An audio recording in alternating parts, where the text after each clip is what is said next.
கர்த்தருடைய பரிசுத்த நாமத்துக்கு மகிமை உண்டாவதாக. நாம் வேதத்தில் பார்க்கிறோம். யோபுவின் புஸ்தகம் 19ஆம் அதிகாரம் 25ஆம் வசனம். என் மீட்பர் உயிரோடு கூட இருக்கிறார்.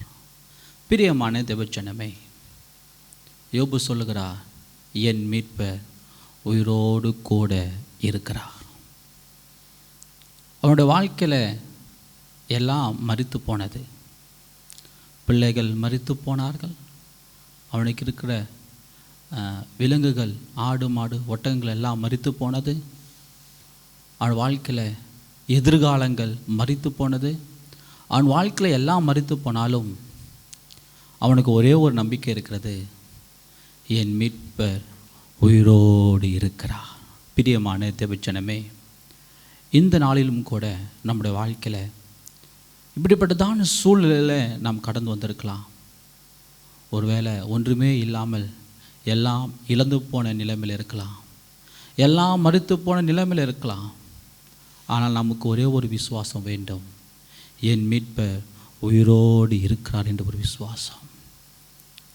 நாம் எப்பொழுதெல்லாம் நாம் தேவனை உயர்த்துகிறோமோ, எப்போதெல்லாம் நம்முடைய தேவனுடைய நாமத்தை உயர்த்துகிறோமோ, அப்பொழுதெல்லாம் அவர் நம்மை விடுதலையாக்க வல்லமை உள்ளவராக இருக்கிறார். அவர் போதுமானவராக இருக்கிறார். யோபுடைய வாழ்க்கையில் ஆண்டவர் நிரூபித்தார். அவன் சொன்னான், என் மீட்பர் உயிரோடு கூட இருக்கிறார் என்று சொல்லி. நாட்கள் கடந்தது.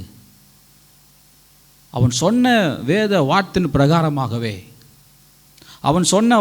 பிரகாரமாகவே அவர் உயிரோடு கூட இருக்கிறார் என்பதை நிரூபித்தார் ஆண்டவர். நான் சொல்லுகிற என்னுடைய வாழ்க்கையில் நீங்கள் தேவனை எங்கெல்லாம் மகிமைப்படுத்துகிறீங்களோ, எங்கெல்லாம் நீங்கள் தேவன் என் மீட்பர் உயிரோடு கூட இருக்கிறார், அவர் என்னை பாதுகாப்பார், அவர் என்னை வழிநடத்துவார், அவர் எந்த நிலைமையில் இருந்தாலும் என் வாழ்க்கையை அவர் மாற்றி போட வல்லமை உள்ளவராக இருக்கிறார் என்று நீங்கள் எப்போதெல்லாம் தேவனை நம்பி விசுவாசித்து அவரை உயர்த்துகிறீர்களோ, அவர் நிரூபித்து காட்டுவார். யோபு அப்படிதான் சொன்னான், என் மீட்பர் உயிரோடு கூட இருக்கிறார் என்று சொன்ன வார்த்தையின் பிரகாரமாகவே அவர் உயிரோடு கூட இருக்கிறார் என்பதை யோபுடைய வாழ்க்கையில் நிரூபித்து காட்டினார். பிரியமான தேவஜனமே, நம்முடைய வார்த்தைகள் நம் வாழ்க்கையை மாற்றும். உன்னுடைய வார்த்தைகள் உங்கள் வாழ்க்கையை மாற்றும். யோபுடைய நண்பர்களெல்லாம் தாறுமாறாக பேசி கொண்டிருந்தார்கள்.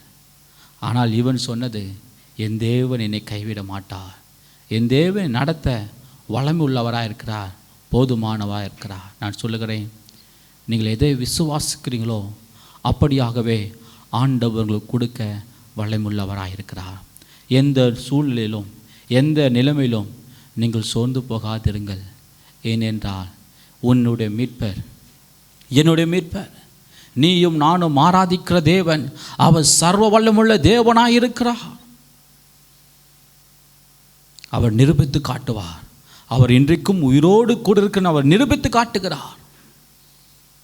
எல்லாம் கல்லறைகள் மூடிக்கொண்டிருக்கிறது. என் ஆண்டவருடைய கல்லறை மாத்திரமே இன்றைக்கு திறந்திருக்கிறது. ஏனென்றால் என் மீட்பர் உயிரோடு இருக்கிறார்.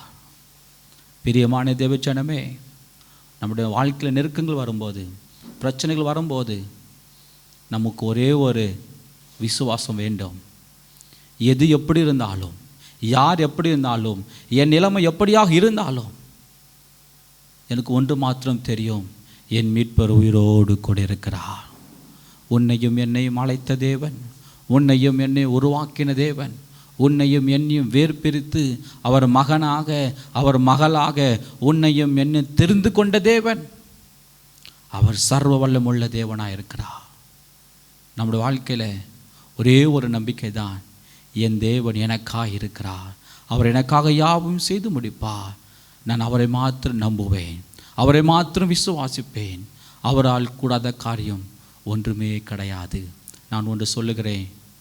சங்கீதம் 119ஆம் அதிகாரத்தில் தாவீது சொல்லுகிறான், நான் உபத்திரப்பட்டது நல்லது, அதனால் உடைய பிரமாணங்களை கற்றுக்கொண்டேன். நான் சொல்லுகிறேன், நாம் எவ்வளோ உபத்திரப்படுகிறோமோ அவ்வளவாய் நாம் தேவனிடத்தில் நெருங்கி கொண்டிருக்கிறோம் என்பதை நீங்கள் மறந்து போகாதீர்கள். ஒருவேளை நம்முடைய வாழ்க்கையில் வேணால் ஆசீர்வாதங்கள் வேணால் தேவனை விட்டு பிரிக்கலாம். ஆனால் நான் சொல்லுகிறேன், ஒருபோதும் ஒரு நாளும் உன்னையும் என்னையும் உபத்திரவங்கள் தேவனை விட்டு பிரித்து போகாது. நாம் எவ்வளோ உபத்திரம் வருகிறதோ, எவ்வளோ நெருக்கம் வருகிறதோ, அவ்வளோ நெருக்கமாக நாம் தேவனோடு கூட நெருங்கி இருக்க வேண்டும். இந்த உபத்திரத்து நிமித்தமாக, பாடுகள் நிமித்தமாக எதை குறித்தும் நீங்கள் கலந்து போகாதீர்கள், சோர்ந்து போகாதீர்கள். நம்முடைய மீட்பர் உயிரோடு கூட இருக்கிறார். அந்த விசுவாசமான வார்த்தையை நாம் அறிக்கையிடுவோம். அவரையே நோக்கி பார்ப்போம், அவரையே நாம் சார்ந்திருப்போம். உலகப்பிரமான வார்த்தைகளே, மனிதர்கள் யாராவது ஏதாவது நமக்கு சொல்லலாம், சோர்வான வார்த்தைகள் சொல்லலாம். நீ தவறு செய்து விட்டாய், நீ இப்படியாக செய்து விட்டார், உன்னால் தான் எல்லாம் லாஸ் ஆனது, உன்னால் தான் எல்லாம் போனது. கவலைப்படாதீர்கள். யோபுடைய வாழ்க்கையிலும் அப்படிதான் நடந்தது.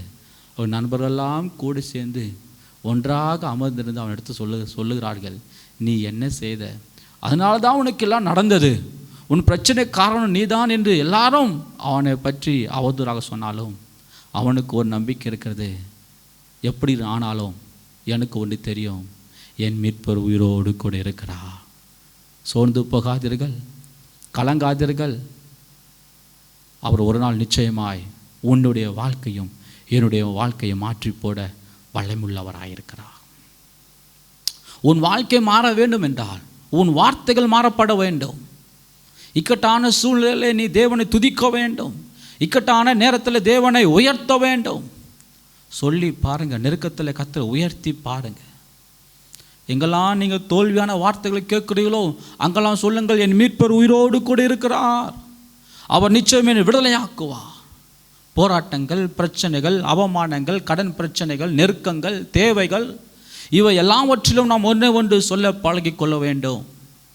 என் மீட்பர் உயிரோடு கூட இருக்கிறார், அவர் நிச்சயமாக என் தேவை சந்திக்க வல்லமுள்ளவராய் இருக்கிறார், அவரை நெருக்கத்தை மாற்றி போட வல்லமுள்ளவராய் இருக்கிறார் என்று நாம் விசுவாசமான வார்த்தைகளை பேசும்போது, எங்கெல்லாம் அவர் நாமத்தை உயர்த்துகிறோமோ, எங்கெல்லாம் அவரை நாம் உயர்த்தி பிடிக்கிறோமோ, அப்போதெல்லாம் அவர் இறங்கி வருகிற தேவனாய் இருக்கிறார். அவர் உன்னோடு கூட என்னோடு கூட இருப்பதை அவர் நிரூபித்து காட்டுகிற தேவனாய் இருக்கிறார். நீயும் நானும் ஆராதிக்கிற தேவன் பெரியவர், நிச்சயமாக உன்னை மீறி கைவிட மாட்டார். எல்லாவற்றிலும் கர்த்தரை சோத்தரிப்போம், எல்லாவற்றிலும் விசுவாசம் மாத்திரம் இழந்து போகாதபடிக்கு நம்பிக்கையோடு கூட கடந்ததெல்லாம் கடந்து போகட்டும், நடந்தெல்லாம் நடந்து முடியட்டும். இனி நம்முடைய வாழ்க்கையிலே கர்த்தர் ஒரு புதிய வாழ்க்கையை கர்த்தர் ஆரம்பித்து தர வல்லமுள்ளவராய் இருக்கிறார். நம்முடைய நிலைமைகளை மாற்றி போட அவர் வல்லமுள்ளவராய் இருக்கிறார். யோபுடைய வாழ்க்கையில் எல்லாம் இப்படிதான் நடந்தது. எல்லாத்தையும் ஆண்டவர் மாற்றி போட்டார். சூழ்நிலைகளை கர்த்தர் மாற்றி போட்டார், நெருக்கங்களை கர்த்தர் மாற்றி போட்டார், அவமானங்களை கர்த்தர் மாற்றி போட்டார், நிலைமைகளை கர்த்தர் தலைக்கீழாக மாற்றி போட வல்லமுள்ளவராயிருக்கிறார். ஏன் தெரியுமா? அவர் உயிரோடு கூட இருக்கிறார். நான் சொல்லுகிறேன், எப்போதெல்லாம் நாம் தேவனை உயர்த்தி பிடிக்கிறோமோ அவர் என்னை கைவிட மாட்டார், அவரை நடத்துவார், அவர் என்னை உயர்த்துவார் என்று நாம் விசுவாசிக்கும் போதெல்லாம் நிச்சயமாய் அவர் இறங்கி வருவார், நிச்சயமாய் அவர் நமக்கு கை கொடுப்பார். உன்னையும் என்னையும் அவர் தோள் மீது சுமந்து நம்மை வழிநடத்துகிற தேவனாக இருக்கிறார். நம்பிக்கை இழந்து போகாதீர்கள், விசுவாசத்தை இழந்து போகாதீர்கள். விசுவாசம்தான் உங்களுடைய வாழ்க்கையை மாற்ற முடியும். உங்களுடைய வார்த்தை உங்கள் வாழ்க்கையை மாற்றும். விசுவாசத்தினால் நீதிமான் பிழைப்பான் என்று வேதம் சொல்லுகிறது. நீயும் நானும் எப்படி பிழைக்க வேண்டும்? விசுவாசத்தினால் பிழைக்க வேண்டும். நாளை தினத்தை குறித்து கவலைப்படாதீர்கள். கர்த்தர் அதன் காலத்தில் எல்லாம் நேர்த்தியாய் செய்து முடிக்கிற தேவனாய் இருக்கிறார். உன்னை பார்க்கிலும் என்னை பார்க்கிலும் நம்முடைய வாழ்க்கை மீது நமக்கு எவ்வளோ அக்கறை இருக்கிறதோ அதை பார்க்கிலும் ஆண்டவர் அக்கறை உள்ளவராயிருக்கிறார். உன்னுடைய தேவைகள், என்னுடைய தேவைகளை அவர் சந்திப்பார். வேதம் சொல்கிறது, உங்களுடைய தேவை என்ன என்பதை அவர் அறிந்திருக்கிறார். நிச்சயமாகவே ஏற்ற நேரங்கள் வரும், ஏற்ற காலங்கள் வரும். அதுவரைக்கும் நான் கர்த்தரை ஆராதிக்கலாம், அதுவரைக்கும் கர்த்தரை துதித்து கொண்டே இருக்கலாம். அதுவரைக்கும் நம்ம சொல்லுவோம், என் மீட்பர் உயிரோடு கூட இருக்கிறார், என் தேவன் சர்வ வல்லமுள்ள தேவன். பாருங்க, வேதத்தில் அந்த ஆதி காலத்தில் பல 1000 ஆண்டுகளுக்கு முன்பதாக யோபுக்கு ஒரு நல்ல ஒரு தரிசனங்கள் இருக்கிறது. கடைசி நாளில் என் மீட்பர் வானத்தின் மீது நிற்பார், பூமியின் மீது நிற்பார். நான் சொல்லுகிறேன், நம்முடைய நெருக்கத்திலே கர்த்தர் நம்மளுக்கு தரிசனங்களை கொடுக்க வல்லமையுள்ளவராக இருக்கிறார். தரிசனங்களை கர்த்தர் கொடுப்பார். நெருக்கம் நம்மளை நீதிமானாய் மாற்றும். நெருக்கம் நம்மளை பரிசுத்தவானாய் மாற்றும். நெருக்கம் நம்மை ஒரு ஊழியக்காரனாய் மாற்றும். நெருக்கம் நம்முடைய வாழ்க்கை தலைக்கீழாய் மாற்றி போடும் என்பதை நீங்கள் மறந்து போகாதீர்கள். ஏனென்றால் ஒன்றே ஒன்று தான், நம் மீட்பர் உயிரோடு கூட இருக்கிறார். இந்த பூமி அழிந்து போகும், மனிதர்கள் அழிந்து போவார்கள். நீயும் நானும் ஆராதிக்கிற தேவன் ஒருபோதும் ஒரு நாளும் மாறாதவராயிருக்கிறார். அவரே பெரிய தேவன், அவரே சர்வ வல்லமுள்ள தேவன், அவரே இந்த வானத்தை பூமியும் ஆளுகிற தேவனாயிருக்கிறார். ஆகவே நம்முடைய விசுவாச நிமித்தமாக நம் வாழ்க்கையை தலைக்கீழாய் மாற்றி போடலாம். இன்றைக்கு இருக்கிற நிலைமை மாறப்பட வேண்டும் என்றால், இன்றைக்கு இருக்கிற நம்முடைய சூழ்நிலைகள் மாறப்பட வேண்டும் என்றால், அதற்கு ஒன்றே ஒன்று தேவை, என் மீட்பர் உயிரோடு கூடுறக்கண்டு சொல்லிக்கொண்டே இருப்போம். நிச்சயமாய் கர்த்தர் உங்கள் தேவை சந்திக்க வல்லமையுள்ளவராக இருக்கிறார், உங்களை நடத்த போதுமானவராக இருக்கிறார். எல்லோரும் கண்கள் மீது நாம் ஜெபிக்கலாம். சர்வ வல்லமுள்ள தேவனாய் கர்த்தாவே, உம்மை சோத்தரிக்கிறோம், உம்மை துதிக்கிறோம். யோபுடைய வாழ்க்கையை மாற்றி போட்ட ஆண்டவர், இந்த வேளையிலும் எங்களுடைய வாழ்க்கையை கர்த்தர் மாற்றுவீராக. யாரெல்லாம் இதை பார்த்து கொண்டிருக்கிறார்களோ, ஆண்டவரே நீர் எங்களை விடுதலையாக்க மாட்டீரா? என்னுடைய நெருக்கங்கள், பிள்ளைகளுடைய வாழ்க்கை குறித்து கலங்கி கொண்டிருக்கிறவர்கள், வியாதி குறித்து கலங்கி கொண்டிருக்கிறவர், கடன் பிரச்சனை குறித்து பயந்து கொண்டிருக்கிறவர்கள், ஆண்டவரே இந்த வேளையில் அவளுக்கு ஒரு நம்பிக்கையான வார்த்தை தருவீராகப்பா. விசுவாசத்தை பெருக பண்ணுவீராகப்பா. இதோட வாழ்க்கையில் ஒரு விசுவாசம் வரட்டும் ஆண்டவரே. என் மீட்பர் உயிரோடு கூட இருக்கிறார் என்ற நம்பிக்கை எங்களுடைய வாழ்க்கையில் வருவதாக. அப்பா, இந்த இரவு இந்த வேலையில் அவளுக்கு ஒரு அற்புதங்களை செய்தருளுவீராக. யாரெல்லாம் விசுவாசத்தோடு கூட இதை செய்தியை கேட்டுக்கொண்டிருக்கிறார்களோ, கர்த்தர் அவளை விசுவாசத்தின் பிரகாரமாகவே அவனுடைய வாழ்க்கையை விடுதலை தருவீராக. எதிர்காலங்கள் ஆஸ்வதமாக இருக்கட்டும் ஆண்டவரே. யாரெல்லாம் நினைக்கிறாங்க எல்லாம் முடிந்து போனது, எங்கள் வாழ்க்கையில் எல்லாம் முடிந்து போனது, கலங்கி கொண்டிருக்கிறாங்களா? எதை குறித்தும் கலங்காதீர்கள்.